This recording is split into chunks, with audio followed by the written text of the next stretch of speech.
Hello, YouTube. Sirdragonx here. I'm a little concerned, and I'm going to explain in the video coming up next.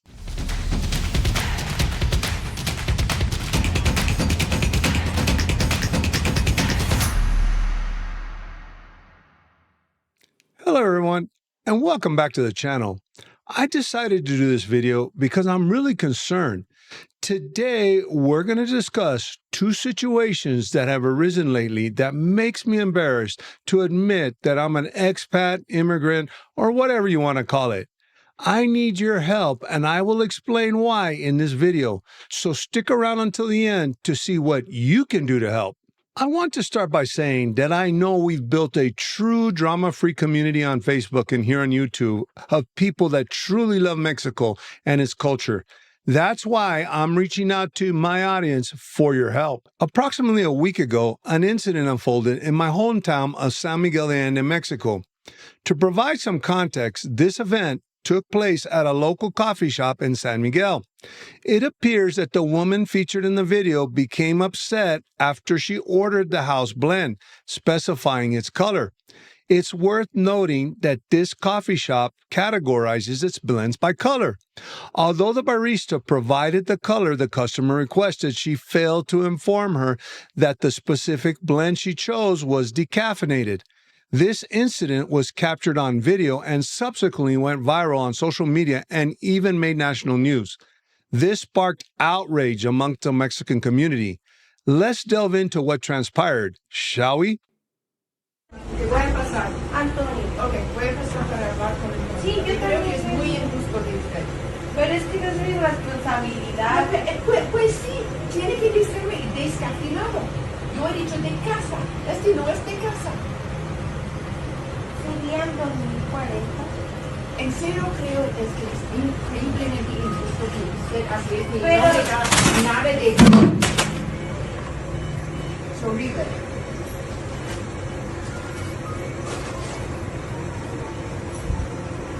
No, it's not funny. No es muy ridículo. No, señora, es que yo no tengo la culpa y no tiene por Y qué así ser tiene grosera la culpa, conmigo. no decirme que es descafeinado. Usted dice colores y yo le traigo el café que usted me pide. Ya, no me ha dicho que es No sé. descafeinado. Entonces no ha hecho su parte tampoco. ¿Cómo se llama? Ana, Ok.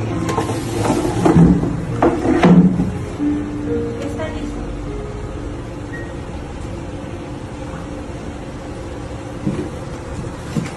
I understand that the individual was upset about not receiving the product that they ordered, and some might argue this was a result of poor customer service, deserving of the customer's reaction. However, I believe there's a limit. Resorting to physically damaging property out of anger is inexcusable, no matter what country you're in. In the United States, such actions would likely lead to an arrest by the police for property damage, especially if the individual left without compensating for the damage caused. While I believe customer service is important, it doesn't justify such a temper tantrum. There are more diplomatic ways to handle oneself. She could have simply walked away and informed the girl that she would not pay for something that she did not order or asked for the replacement of the house blend. Maybe she could have even contacted the owner or manager, as she actually asked the boss's name at the beginning.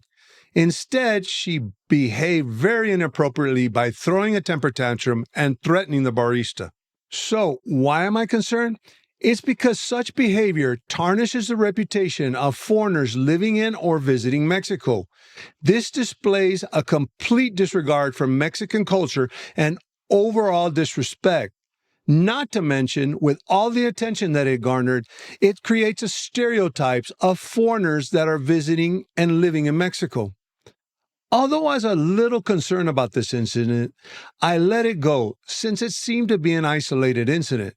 What I can tell you is that the video did not only go viral, it drew deep criticism from the Mexican people.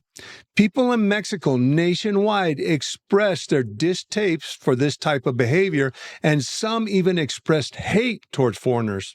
A week later, Another even more serious incident occurred that convinced me that I needed to create a video on this subject.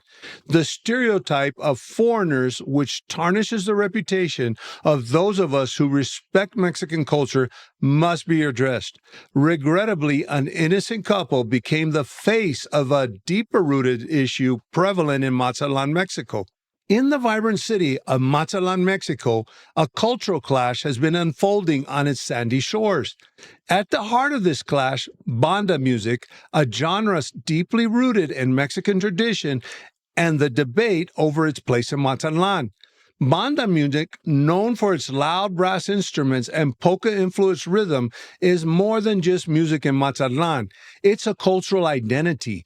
It seems that foreign tourists are being blamed for complaining about the noise. Recent measures pushed by hotel owners and business leaders aiming to silence these beach performances have struck a sour note amongst the Mexican community nationwide.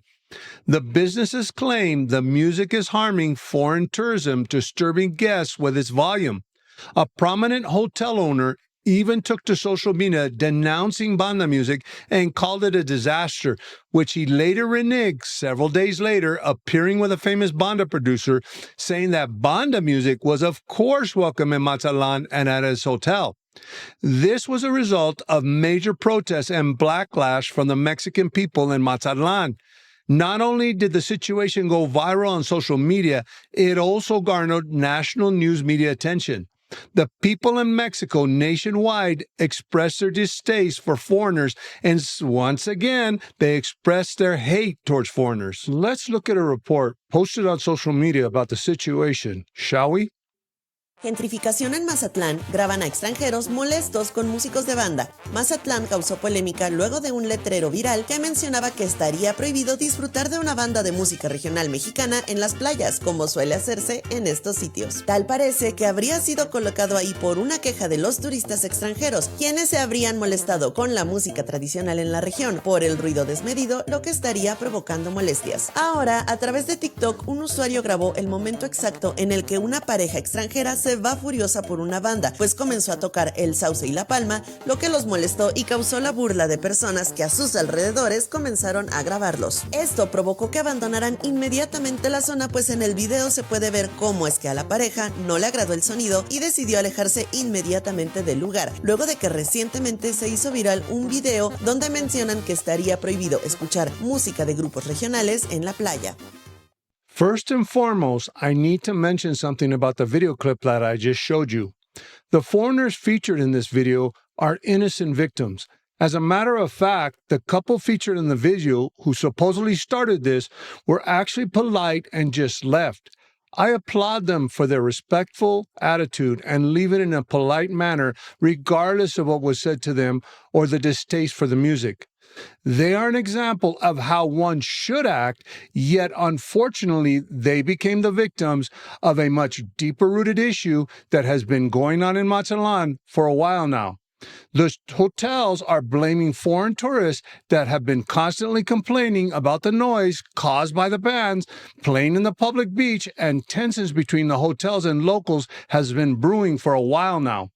Again, this is an example of the perception of expats and foreign tourists behaving badly that gives the honest, sincere people a bad name. To point this out, an innocent couple that acted in a polite and correct manner became the victims and center of this controversy and stereotype. I even believe the hotel owners used this stereotype for personal gain and had nothing to do with foreigners. Banda music is integral to Mazatlan's identity. This isn't just about noise. It's about who Mazatlan is as a community. Asking a city to abandon their identity just so foreign tourists can be happy is absurd at best, no matter who's to blame. Of course, this went viral in expat Facebook groups, and what shocked me was not who was to blame for this situation, but comments like, "If it weren't for us foreign tourists, Mazatlan wouldn't exist," or "Mazatlan is going to lose major revenue if foreign tourists don't come to Mazatlan." The truth is, this isn't statistically possible. Only 1% of tourists in Mazatlan are foreigners. I was also in shock when I saw expat Facebook groups littered with responses such as, Mexico would be nothing without us, or if it weren't for us, Mexico would be like Venezuela, or if Mexico had such a great economy and didn't need us, then why are so many Mexicans going to the United States? Actually, these hotel owners use these stereotypes that gringos themselves created against the Mexican people. In my previous video, I made it clear and I already explained that foreigners make up less than 5% of Mexico's total GDP. We need to discard these stereotypes and misconceptions because the reality does not align with them. A majority of tourism in Mazatlan and in Mexico as a whole is domestic, not foreign. Sure, if you spend your time in a hotel full of foreigners and stick to beaches frequented by foreigners, you might come to that conclusion, but it just doesn't reflect the reality. Here's another fun fact that addresses that last comment I said that people made. Fun fact, immigration of Mexicans to the United States is actually at an all-time low. That's right, most Mexicans are staying in Mexico. The immigration crisis in the United States has nothing to do with Mexico except for the fact that Mexico is bordered with the United States and people from other countries are passing through Mexico to get to the United States. According to United States Border Patrol apprehension statistics, Mexicans being apprehended are at an all-time low in the history of Border Patrol. This is the truth and fact, not speculation. I really need your help as a community if you're up to the task. What can I do, you may ask? It all starts with us, with every interaction, every conversation. We can educate, inform, and correct misunderstandings. Our love for Mexico and its culture is the strongest tool we have to combat stereotypes and build bridges. I know this was a lot to digest, but if you're still here, thank you. If you believe in a world where respect and understanding transcends borders, like this video, share it, and let's spread the message of unity. Disagree? That's okay. Give it a dislike. Every interaction helps us grow and helps the YouTube algorithm get us in front of more people. In the meantime, stay safe and most importantly, stay humble.